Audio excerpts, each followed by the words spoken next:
Hello friends, welcome. Today we're going to start our conversation with the topic number system. You might have studied the topic in the school level various times. Now we'll revise today some basic concepts of a number system. To start with, I'll show you the classification of number system, or you can say it's a uh, number tree. The classification of number system or numbers are like this. Numbers are generally classified to real number and complex numbers. Complex numbers are mix of real number and imaginary number. Imaginary number are such numbers which does not exist in real life. Suppose if I would tell you ki just imagine one number for which square is negative. You don't have such number for which square is negative. But if we can imagine such number where the square is negative, we can call it an imaginary number. For example, the minimum possible number is a root of -1. When you square this number, you'll get -1 as the answer. So this is only imaginary number we have. We'll see some more concepts about imaginary number later on. Now we can see more classification. Real numbers are classified into irrational and rational numbers.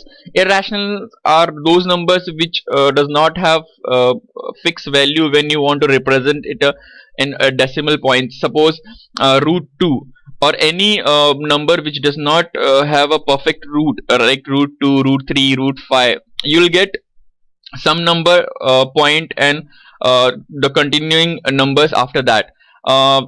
Pi is also irrational number. Now in rational part, you can see there are integers and fractions, and integers are very much familiar with all. That is natural number 1 to infinity. Then if we'll combine 0 with that, that will become whole number, and negative integers are also there. Now we'll see some more concept about imaginary number. You can see imaginary number. These numbers are formed by imaginary number I, and any real number time I is an imaginary number. For example, I is imaginary. You know that 3i is also imaginary number because 3 is a real number multiplied by imaginary number I. Then it also becomes imaginary number minus 9.3i, etc. There is one property that just I shared with you, that I square will be -1, I cube will be minus I raised to 4 is equal to 1. In fact, if the power of I is multiple of 4, then you'll always get 1 as answer. Okay. Now we'll see concepts about complex number. You can see complex numbers are a combination of real number and imaginary numbers. That is a plus bi. The examples are shown here: 3 plus 6i, 8 plus minus 5i, which is often written as 8 minus 5i. There is one more concept in complex number, that is complex conjugate. In that you just change the sign of imaginary part, rest is unchanged. Like a plus ib, the conjugate of this a minus ib. And there is very important concept in this. A plus ib and a minus ib, if you'll multiply these two, you'll get a square plus b square. This formula is very helpful sometimes in many problems related to complex number. Now we'll see the concepts of even and odd number, which is very basic. Any number multiple of 2 is even number, and any number which does not divides with 2, then it is odd number. The next concept is prime number. Prime number, you know that prime numbers are those number which are divisible by 1 and itself only.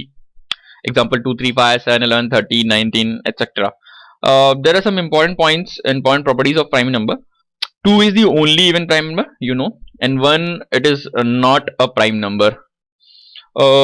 There is one very important property about prime numbers are every prime number greater than 3 can be written in the form of 6m plus 1 or 6m minus 1. The meaning of this, in other words, that if every prime number which is greater than 3, if you divide that number by 6, you'll get a remainder as 1 or as 5. but this is not true vice versa. For example, if there is any number you want to divide it by 6 and you get remainder as 1 or 5, then it is not prime number. This is to check, the first step to check whether number is prime or not. For example, if I'll take a prime number, that is 19, if I'll divide that by 6, then you'll get 1 as remainder. But if you'll take any random number like 25, if you will divide that number by 6, you'll also get a remainder 1, but that is not prime number. That means this condition is not true vice versa. I have given some list of prime numbers. You should at least up to 200 you should remember these lists, so that it will be very helpful in exam. These are this is one rule to find whether the number is prime or not, and this is a very good rule if you want to know whether the given number is prime or not. The first step is that find the root r of a number n. If suppose any number given for the to check whether it is prime or not, so just you have to find any perfect square near that number, and you have to find the square root of that number. Okay, we'll see one example by solving. Okay, now after getting that root, just find out the prime numbers below that roots, starting from 2 up to that roots, and divide the given number by these prime numbers. If it is divisible by any of the numbers, then it is not prime number. If it is not divisible by all the numbers, all the prime numbers below that r, then it is a prime number. We'll see one example by solving. Suppose we take number 247 as example to check whether it is prime or not. So 247 is nearly the perfect square which is near to this is 225. Okay, so 225, and the square root of 225 is 15. If I list down the prime numbers below 15 is 2, 3, 5, 7, 11, 13, and including this also 15. Okay, now start dividing 247 by these numbers. It will be not divisible by 2. 3, no, not possible. 5, not possible. 7, not possible. 11, also not possible. It is divisible by 13. That means it is not a prime number. 247 is not a prime number. So I think now you are clear how to check whether number is prime or not. Now we'll see the concept of factorial. I think you are very much familiar with this concept. Factorial of any number is multiplication of all the numbers starting from 1 to up to that number. Okay, you can see the formula, n factorial is equal to n into n minus 1 n minus 2 up to 1, or you can write in this way also, 1 into 2 into 3 up to n. These are some examples which I have shown here. Okay, 1 factorial is always 1. There are a few important points about factorial. The factorial of negative number is not possible at all. Okay, and 0 factorial is always 1.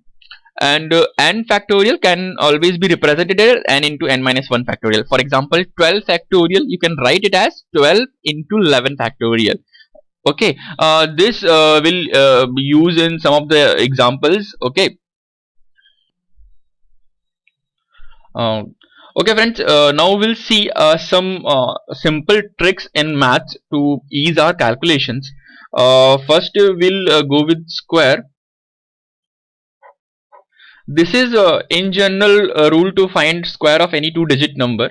Sometimes it is also applicable for some 3-digit numbers also. The first rule is numbers ending with 5.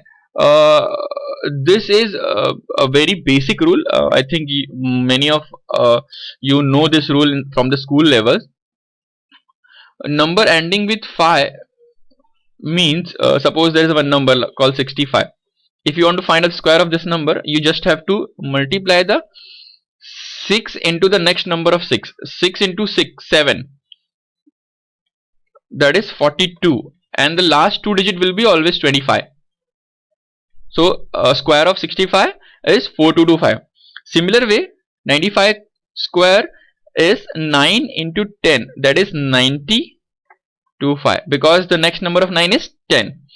You can also go up to 3 digit, for example 115. So 11 into 12, that is 132 to 5. Okay, this is one simple rule. Now we'll see numbers near 100. Now what do you mean by near 100? Near 100, we cannot have any definition, fixed definition to near 100. Suppose you remember the square up to 10 only, okay, then your near 100 will be 10 below 100 and 10 above 100, that is 90 to 110. But if you remember, if you have by-hearted squares up to 25, then your near 100 is 75 to 125. So this is like you buy one and get two free. For example, I want to find the square of 96. Okay, so the method is like that: 96 minus, uh, you'll have to subtract a number uh, which will add these to 100. 96 plus 400. Okay, so now the method is that 4 square of 4 is 16 and 96 minus 4 is 92.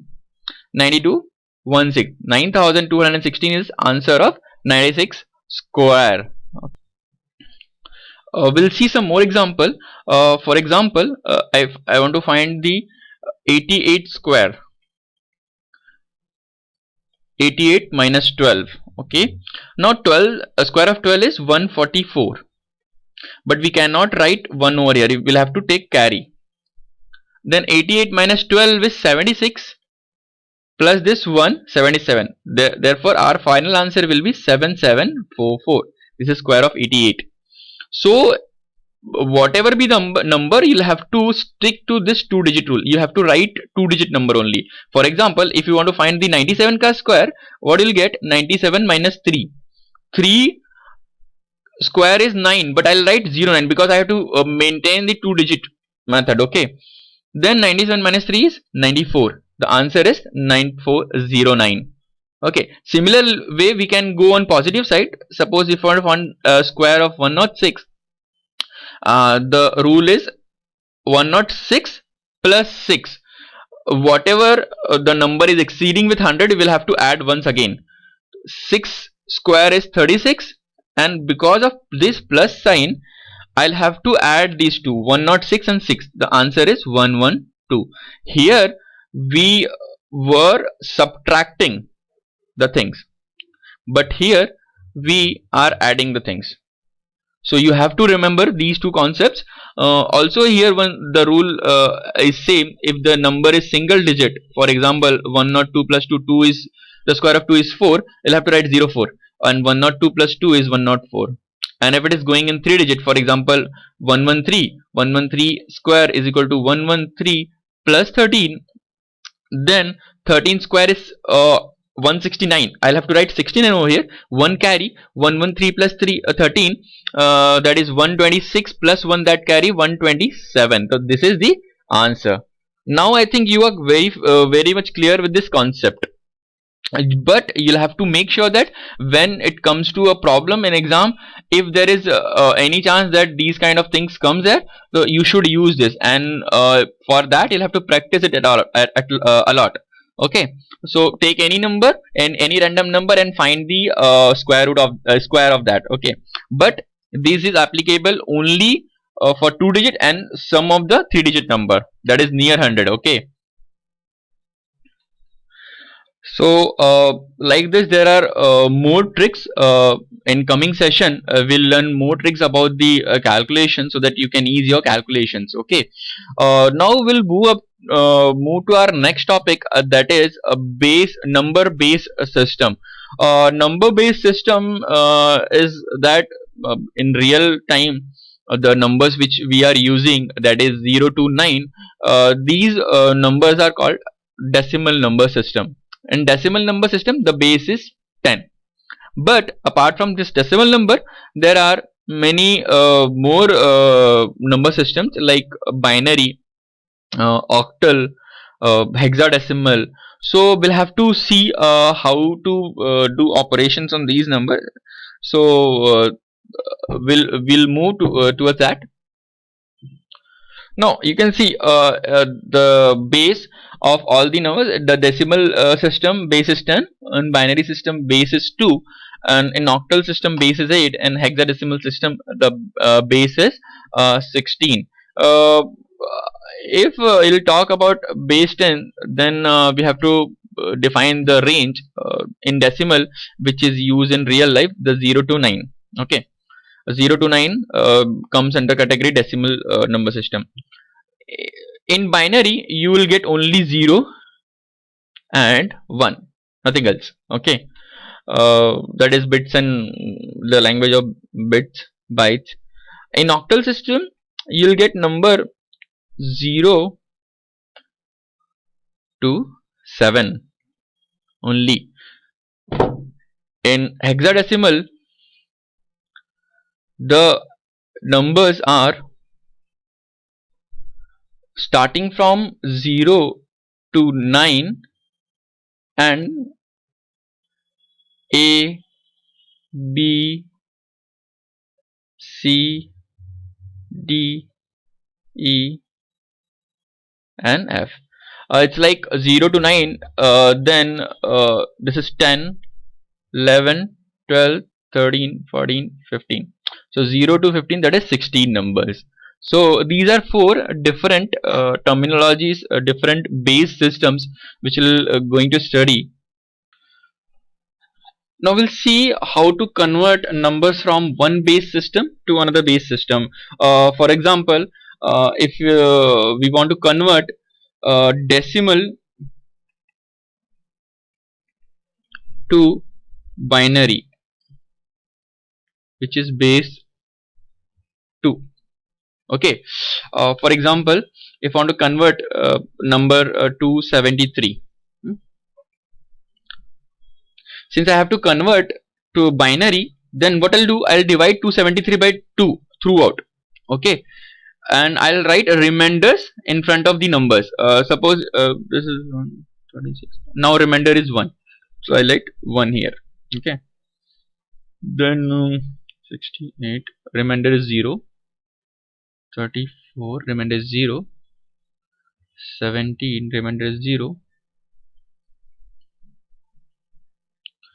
Remainder 1. Remainder 4. Sorry, remainder 1, then remainder 0 again. Then remainder 0 again.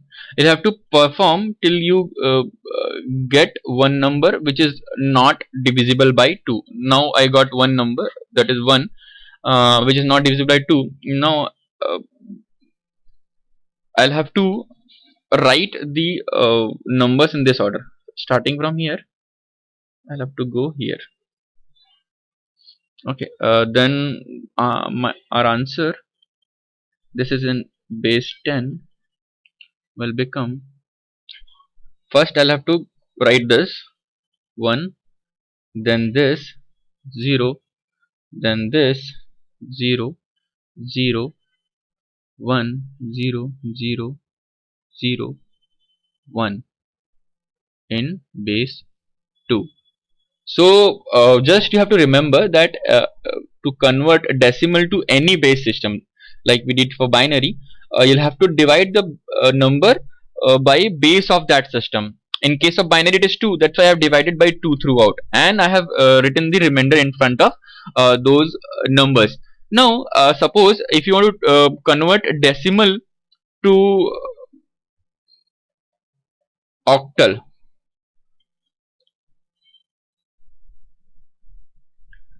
octal is what? Base 8. So chalo, we'll take one example, that is 1253. Now since I have to convert it to octal, I'll divide by 8, and the process is same, you have to write a remainder. Okay,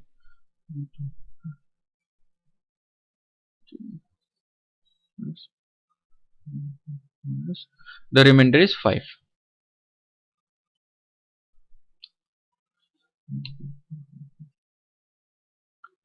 The remainder is 4. The remainder is 3. Now I got one number which is not divisible by it. So I'll stop here, okay, and I'll write the answer in this order.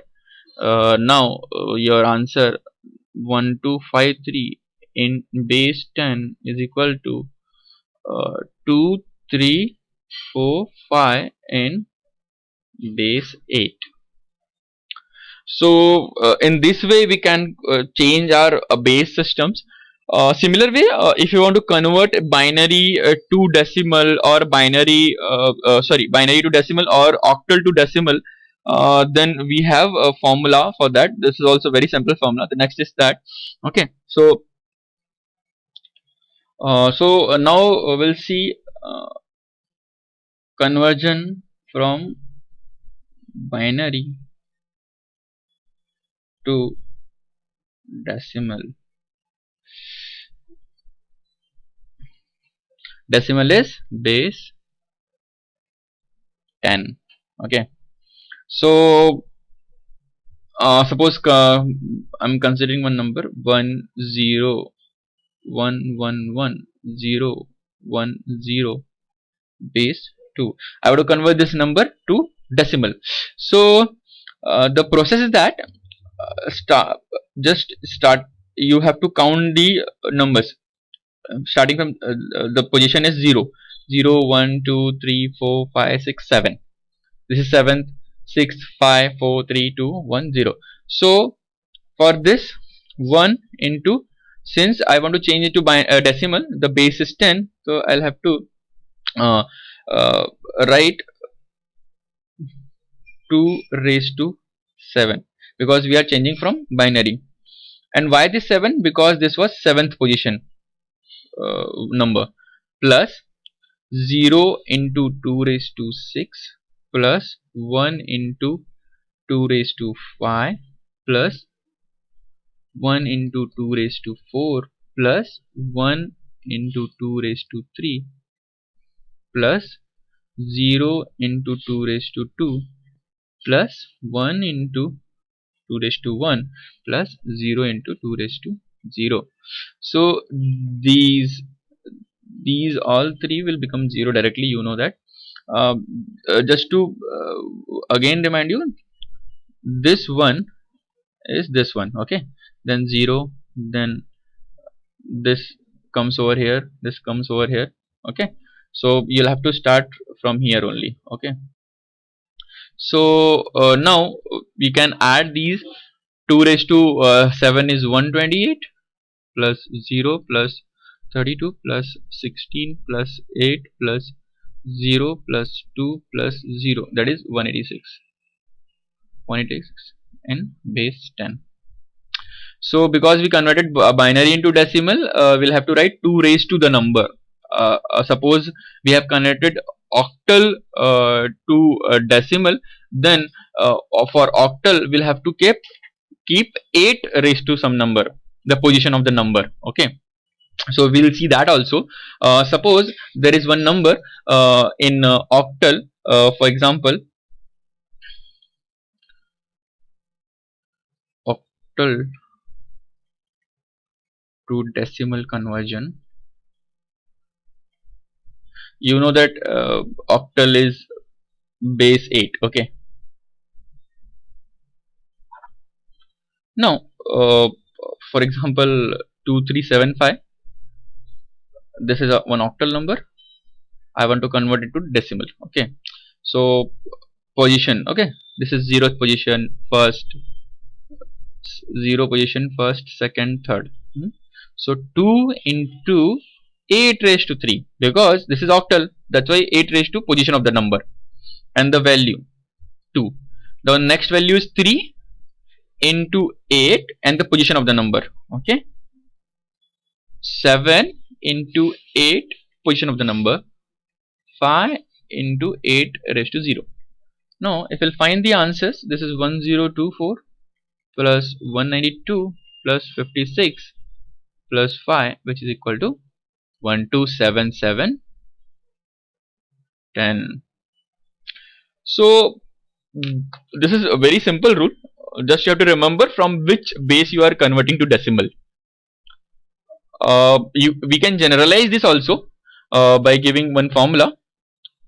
So this is the general formula where you want to convert one number into a given in base b. Okay, suppose if it is binary, then b value is 2. Suppose it is octal, the b value is 8, and so on. So by using this formula also you can remember the things. Now we'll solve some example which were asked in your past year papers. Okay, and those are based on number system. So we'll see first example. This is a first example which was asked in year 2010. They have given question like this: if 137 plus 276 is 435, how much is 731 plus 672? Many times students get confused and the kind of question they have asked. If you'll see very closely, 137 and 137, okay, both are same. The digits are same, and 276 672. So they think this is only a problem of representation of digits. Okay, but it's not like that. Just you have to think the answer may be different. Okay, normally these are kind of problems comes from base system only. Okay, so just you have to find first in which base system they have given this solution, because if you'll add 7 and 6 you'll get 13, but it is written 5 over here. Okay, so to find in which base system it is given, it is very simple. 7 and 16 is what? 13. So just but instead of 13 they have written 5. Okay, so just subtract 5 from this 13. What you'll get? You'll get 8. That means the base system which they have used in this calculation is octal. So you'll have to use octal notation only. The octal notation, if you'll add, there are two processes. First, convert these two to decimal, then again add them, then again convert them to octal, which is a lengthy process. You can directly add. Okay, for example, the first digit, if you'll add 2 and 1, you'll get 3. If the answer is less than 8, then it's okay. If it is 8 or more than 8, then you'll have to write in another way, in some other way. I'll show you how. Okay,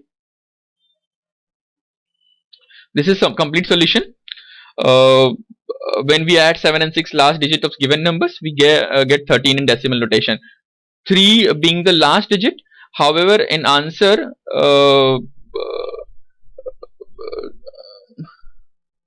the answer it is 5, a difference of 13 minus 5, which I have told you 8. Okay, it gives us a hint that octal notation is used. Now this is the given one: 7 plus 6 13, 13 minus 8 5, because it is more than 8, that's why I have to subtract 8 and I have to write the number, and if I'm subtracting it, then and then only I have to carry 1.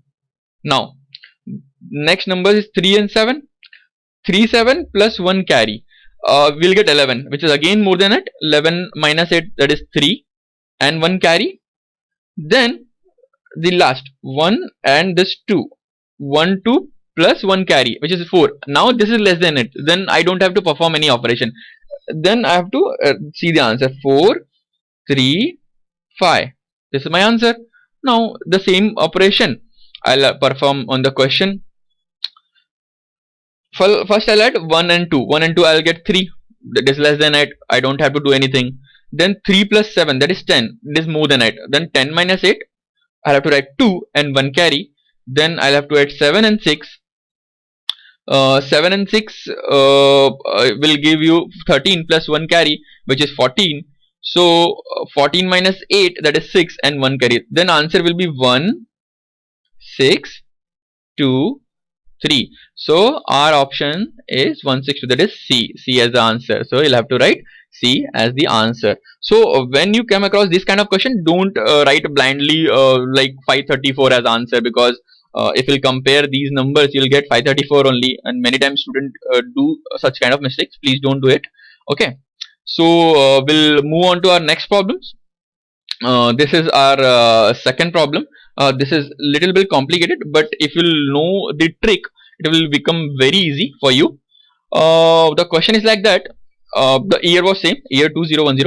A positive integer m in base 10 when represented in base 2, okay, has the representation p. There is one number, if when converted to base 2 gives a number p, okay, and when it is converted to base 3, it gives representation q. When you subtract p minus q, you will get 990, or where the subtraction is done in the base 10, okay. Which of the following is necessarily true? It is little bit complicated. We don't know how to start the problem, but you'll have to focus only, okay. The p is a representation in binary, okay. One thing I want to tell you, that binary number representations are like, if you have 1, it is 1 only. For 2, it is 1 0. For 3, it is 1 1. For 4, it is 1 0 and so on. I'll show you one list so that you can remember that.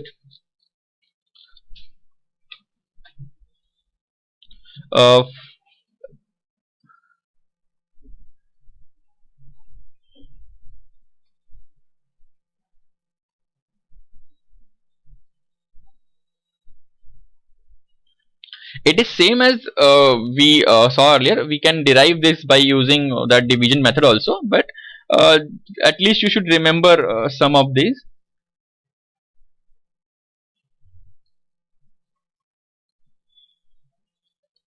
Now you can see for 7 it is 1 1 1. So if we'll go to the problem again, so you can see here, if p and minus q is 990, that means p is one number which is greater than 990, that's for sure, okay. So m cannot hold value of 7, because the 7 when converted to base 2 will give you 1 1 1 only, okay. Now I think that's clear. So we can eliminate option D straightforward, okay. Also for 8, and if you'll see this option also, it is written ranging from 6 to 8, which is also not possible, because less than 7 is not possible. So we have now only 2 options left with us, okay. So I'll show you the solution. You can read this. This is same which I have told you.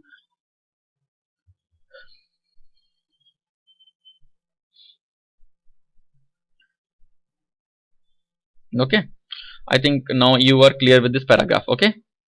Now this is very important line, okay. Just read.